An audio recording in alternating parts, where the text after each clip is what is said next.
بسم اللہ الرحمن الرحیم۔ شروع کرتا ہوں اللہ کے نام سے جو بڑا مہربان اور نہایت رحم والا ہے، اور حضرت محمد صلی اللہ علیہ وآلہ وسلم کی ذات پاک پر بے شمار درود و سلام۔ ناظرین، ہم جس ہستی کا تعارف آپ کو کروانے جا رہے ہیں وہ خواجہ حاجگاں حضرت خواجہ نظام الدین اولیاء المعروف محبوب الہی رحمت اللہ علیہ ہے۔ آپ رحمت اللہ علیہ کا شمار بر صغیر پاک و ہند کے ان نامور اولیاء اللہ میں ہوتا ہے جنہوں نے بر صغیر پاک و ہند میں ہدایت کی ایسی شمع روشن کی جو آج بھی اپنی پوری آب و تاب کے ساتھ لوگوں کو منور کر رہی ہے۔ آپ پاک و ہند میں سلسلہ عالیہ چشتیہ کے نام بار صوفی بزرگ ہے۔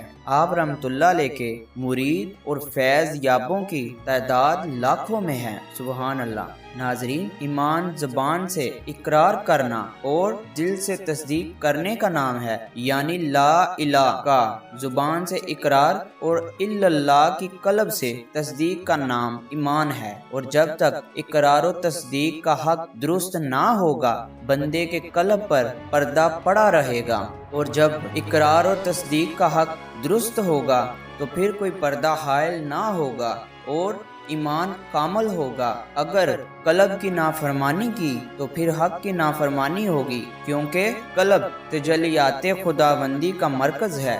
حضور نبی کریم صلی اللہ علیہ وآلہ وسلم کے اجزاء سے کوئی جزو خارج نہیں، اور ہر حرکت جو کسی بھی جزو میں ہوتی ہے وہ کل کی حرکت کی بدولت ہوتی ہے۔ اگر جزو تکلیف میں ہو تو پھر کل کو آرام کیسے مل سکتا ہے؟ آپ صلی اللہ علیہ وآلہ وسلم کی ذات ہی وحدت بکثرت ہے، اور اس لیے شفاعت آپ صلی اللہ علیہ وآلہ وسلم پر منتہا ہوئی۔ آپ صلی اللہ علیہ وآلہ وسلم جزو کل ہے۔ تمام صحابہ کرام رضی اللہ تعالیٰ عنہ اور تمام اولیاء اللہ رحمت اللہ علیہ فیض یاب ہوئے، اور ان اولیاء اللہ میں ایک نام سلطان المشیخ محبوب الہی حضرت خواجہ نظام الدین اولیاء رحمت اللہ علیہ کا بھی ہے، جنہوں نے اپنی زندگی کے اسوار رسول اللہ صلی اللہ علیہ وآلہ وسلم کے تخت بسر کی اور لوگوں کی اصلاح کی۔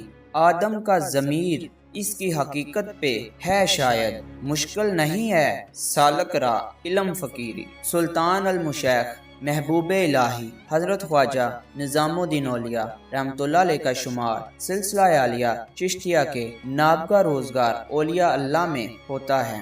آپ رحمت اللہ علیہ نے شیخ الشیخ و عالم حضرت بابا فرید الدین مسعود گنج شکر رحمت اللہ علیہ کے دست اقدس پر بیعت کی سعادت حاصل کی، اور سلوک کی منازل طے کرنے کے بعد فرقہ خلافت سے سرفراز ہوئے۔ آپ رحمت اللہ علیہ نے دلی کو رشد و ہدایت کا مرکز بنایا، اور آپ رحمت اللہ علیہ کے دست اقدس پر ہزاروں لوگ مسلمان ہوئے، اور بے شمار راہ حق نے آپ رحمت اللہ علیہ کی صحبت سے فیض پایا۔ ناظرین، حضرت خواجہ نظام الدین اولیاء رحمت اللہ علیہ کو والدہ ماجدہ نے ابتدائی تعلیم کے لیے مکتب بھیجا، اور وہاں حضرت مولانا شادی مکری رحمت اللہ علیہ سے آپ رحمت اللہ علیہ نے قرآن پاک کی ابتدائی تعلیم حاصل کرنا شروع کی۔ آپ رحمت اللہ علیہ فرماتے ہیں، بدایوں میں مولانا شادی مکری رحمت اللہ علیہ صاحب و کرامت تھے۔ ان کی ادنا کرامت یہ تھی کہ جو بھی ان سے قرآن پاک معمولی مقدار میں پڑھتا تھا اس کی برکت سے تمام قرآن پاک اس کو یاد ہو جاتا تھا۔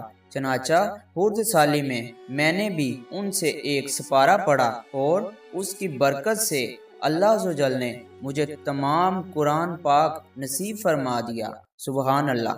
خیر المجالس میں منقول ہے کہ بدایوں میں حضرت خواجہ نظام الدین اولیاء رحمت اللہ علیہ نے حضرت مولانا علاء الدین رحمت اللہ علیہ کی خدمت میں رہ کر کتاب قدوری پڑھی۔ مولانا علاء الدین رحمت اللہ علیہ نے آپ سے فرمایا، مولانا نظام الدین، اب تم دستار کی فضیلت سے اپنے سر کو مزین کرو، چونکہ مولانا علاء الدین 4 گز کی دستار باندھتے تھے اور بڑی دستار حضرت خواجہ نظام الدین اولیاء رحمۃ اللہ علیہ کو میسر نہ تھی، لہٰذا والدہ محترمہ سے عرض کیا، مولانا علاء الدین رحمۃ اللہ علیہ نے دستار فضیلت باندھنے کو فرمایا ہے اور وہ موجود نہیں ہے۔ والدہ ماجدہ نے فرمایا، ہاتر جمع رکھو، میں اس کی تدبیر کروں گی۔ پھر حضرت خواجہ نظام الدین اولیاء رحمۃ اللہ علیہ کی والدہ ماجدہ نے روئی خریدی اور دوبی سے دلوا کر آدھی روئی کو خود کوٹا اور آدھی روئی کو اپنی لونڈی سے کٹوایا۔ پھر ایک نور باغ یعنی جلاحہ جو آپ کا پڑوسی تھا، اس سے تاکید کے ساتھ دستار بنوائی۔ چنانچہ اس نے اپنا تمام کام چھوڑ کر 2-3 روز میں دستار تیار کر دی اور بغیر مانڈی کیے دلوا کر آپ رحمۃ اللہ علیہ کی والدہ ماجدہ کی خدمت میں حاضر کر دی۔ آپ رحمۃ اللہ علیہ نے والدہ ماجدہ سے کہا، اگر دستار کے ساتھ کچھ پیسے بھی ہوتے تو مناسب تھا، مجھے دستار کے ساتھ مولانا علاء الدین رحمۃ اللہ علیہ کی خدمت میں جانا ہے۔ حضرت خواجہ نظام الدین اولیاء رحمۃ اللہ علیہ کی والدہ ماجدہ نے کچھ پیسے بھی عنایت فرمائے اور پھر آپ رحمۃ اللہ علیہ پیسے اور دستار لے کر حضرت مولانا علاء الدین رحمۃ اللہ علیہ کی خدمت میں حاضر ہوئے۔ حضرت مولانا علاء الدین رحمۃ اللہ علیہ نے ان پیسوں میں سے کچھ پیسے اپنے پاس سے ملا کر کھانا پکوایا اور آپ رحمۃ اللہ علیہ کو حکم دیا کہ شیخ علی ملا رحمۃ اللہ علیہ کو بلا لاؤ۔ آپ رحمۃ اللہ علیہ حضرت علی ملا خرد رحمۃ اللہ علیہ کو بلا لائے۔ جب اس مبارک مجلس میں تمام اولیاء اللہ رحمۃ اللہ علیہ اور علماء کرام جمع ہو گئے تو کھانے پینے سے فراغت کے بعد حضرت مولانا علاء الدین رحمۃ اللہ علیہ نے اپنے ہاتھ میں دستار لی اور دستار کو کھول کر حضرت خواجہ نظام الدین اولیاء رحمۃ اللہ علیہ سے فرمایا، قریب آؤ اور اس دستار کو اپنے ہاتھوں سے سر پر باندھو۔ چنانچہ حضرت خواجہ نظام الدین اولیاء رحمۃ اللہ علیہ نے اس دستار کو اپنے سر پر خود مزین فرمایا اور حضرت مولانا علاء الدین رحمۃ اللہ علیہ کے قدموں میں سر جھکا دیا۔ حضرت علی ملا خرد رحمۃ اللہ علیہ نے جو حضرت جلال الدین تبریزی رحمۃ اللہ علیہ کے فیض یافتہ تھے، انہوں نے آپ رحمۃ اللہ علیہ کا یہ ادب و احترام دیکھ کر آپ رحمۃ اللہ علیہ کے استاد محترم مولانا علاء الدین اصولی رحمۃ اللہ علیہ سے ہندی میں فرمایا، یہ بڈھا ہوئے یعنی یہ لڑکا بزرگ ہوگا۔ پھر حضرت علی ملا خرد رحمۃ اللہ علیہ نے دوبارہ اس کلمہ کی تکرار کی کہ یہ لڑکا بہت بڑا بزرگ ہوگا۔ حضرت مولانا علاء الدین اصولی رحمۃ اللہ علیہ نے پوچھا، آپ رحمۃ اللہ علیہ نے کیسے اندازہ لگایا کہ یہ لڑکا بزرگ ہوگا؟ حضرت علی ملا خرد رحمۃ اللہ علیہ نے فرمایا، میں اس میں 2 باتیں دیکھتا ہوں۔ پھر ہندی میں کہا، جو منڈا سا باندھے سو پائے نپڑی، یعنی جو دستار فراغت باندھتا ہے پھر وہ کسی کے پاؤں پر نہیں گرتا۔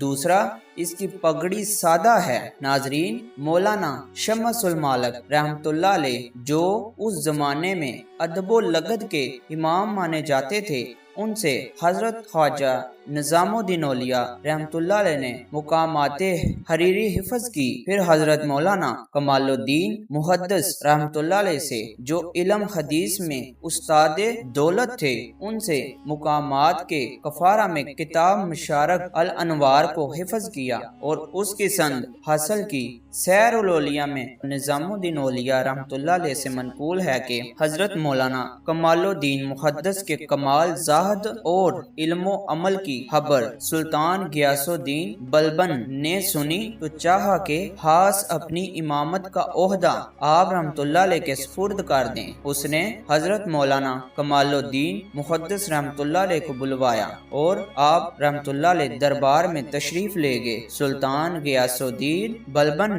انتہائی نہایت عزت و احترام سے پیش آیا اور عرض کرنے لگا مجھ کو آپ رحمت اللہ علیہ کی خدمت میں کمال اعتقاد حاصل ہے، اس واسطے درخواست کرتا ہوں کہ اگر آپ رحمت اللہ علیہ میری امامت قبول فرما لیں تو بارگاہ رب العالمین میں مجھ کو اپنی نماز کی قبولیت کا یقین ہو جائے گا۔ حضرت خواجہ نظام الدین اولیاء رحمت اللہ علیہ فرماتے ہیں، حضرت مولانا کمال الدین محدث رحمت اللہ علیہ نے فرمایا میرے پاس بجز نماز کے اور کچھ بھی نہیں ہے اور بادشاہ چاہتا ہے کہ مجھ سے نماز بھی چھین لے۔ حضرت خواجہ نظام الدین اولیاء رحمت اللہ علیہ فرماتے ہیں، حضرت مولانا کمال الدین محدث رحمت اللہ علیہ نے یہ جواب دین کی صلابت اور روب و ہیبت کے ساتھ دیا۔ سلطان غیاث الدین بلبن خاموش رہا اور جان گیا کہ یہ بزرگ اس عہدے کو قبول نہیں فرمائیں گے، اور پھر بلاہر نہایت معذرت کے ساتھ آپ رحمت اللہ علیہ کو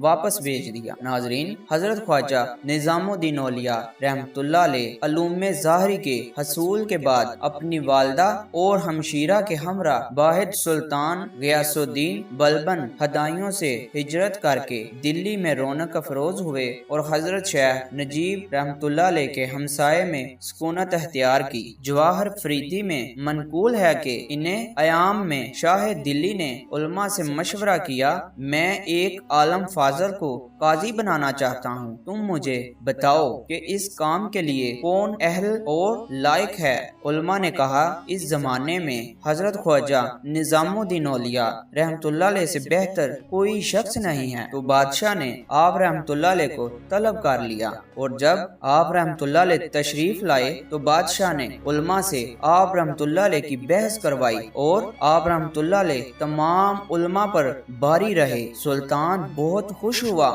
اور اس نے آپ رحمت اللہ علیہ کو حلقہ فہرہ اور انعام کثیرہ کے ساتھ رخصت کیا۔ ناظرین، دلی پہنچ کر حضرت خواجہ نظام الدین اولیاء کئی برس تک تعلیم میں مشغول رہے۔ مولانا شمس المالک اور مولانا امین الدین احمد محدث کی صحبت سے بہت فیض اٹھایا۔ بالخصوص مولانا شمس المالک رحمت اللہ علیہ آپ رحمت اللہ علیہ کے حال پر بہت مہربانی فرماتے تھے۔ جواہر فریدی میں منقول ہے کہ ایک روز حضرت خواجہ نظام الدین اولیاء قطب الاقطاب حضرت خواجہ قطب الدین بختیار شاہ کاکی اوشی رحمت اللہ علیہ کے آستانہ مبارک پر قدم بوسی کے لیے تشریف لے گئے۔ وہاں آپ رحمت اللہ علیہ کی ملاقات ایک مجذوب سے ہوئی۔ آپ رحمت اللہ علیہ نے اس مجذوب سے کہا کہ وہ دعا کرے کہ آپ رحمت اللہ علیہ قاضی بن جائیں۔ اس مجذوب نے کہا، نظام الدین تم قاضی ہونا چاہتے ہو اور میں تم کو دین کا بادشاہ دیکھنا چاہتا ہوں۔ تم ایسے مرتبے پر پہنچو گے کہ تمام عالم تم سے فیض حاصل کریں گے۔ مجذوب کی یہ بات سن کر آپ اپنا سعادت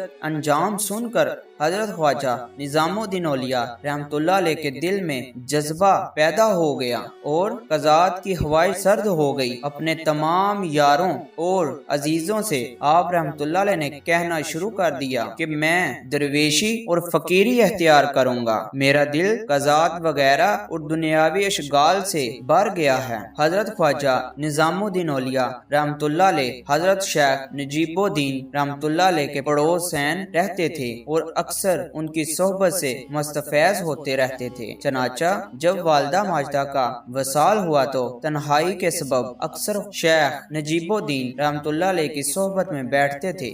ایک دن ان سے بھی قضات حاصل ہونے کے لیے دعا کے لیے کہا تو حضرت شیخ نجیب الدین رحمت اللہ علیہ نے فرمایا، تم انشاءاللہ قاضی نہ بنو گے اور وہ بنو گے جسے میں جانتا ہوں۔ ناظرین، حضرت خواجہ نظام الدین اولیاء رحمت اللہ علیہ کی والدہ ماجدہ حضرت بی بی زلیخا رحمت اللہ علیہ بہت ہی جلیل القدر خاتون تھی۔ زہد و تقوی میں آپ رحمت اللہ علیہ رابعہ ثانی کہلوایا کرتی تھی۔ آپ رحمت اللہ علیہ کے شوہر کی وفات کے بعد ان پر سخت ترین مرحلے آئے، مگر صبر و تحمل کا دامن کبھی بھی ہاتھ سے نہ چھوڑا اور نہ ہی کسی کے آگے دامن پھیلایا۔ سود کی آمدن قلیل ہوتی تھی مگر ماں بیٹے اسی میں صبر و شکر سے گزارا کرتے تھے۔ کبھی کبھی تو فاقہ بھی آ جاتا تھا۔ جس دن فاقہ ہوتا تو آپ رحمت اللہ علیہ اپنے بیٹے حضرت خواجہ نظام الدین اولیاء رحمت اللہ علیہ سے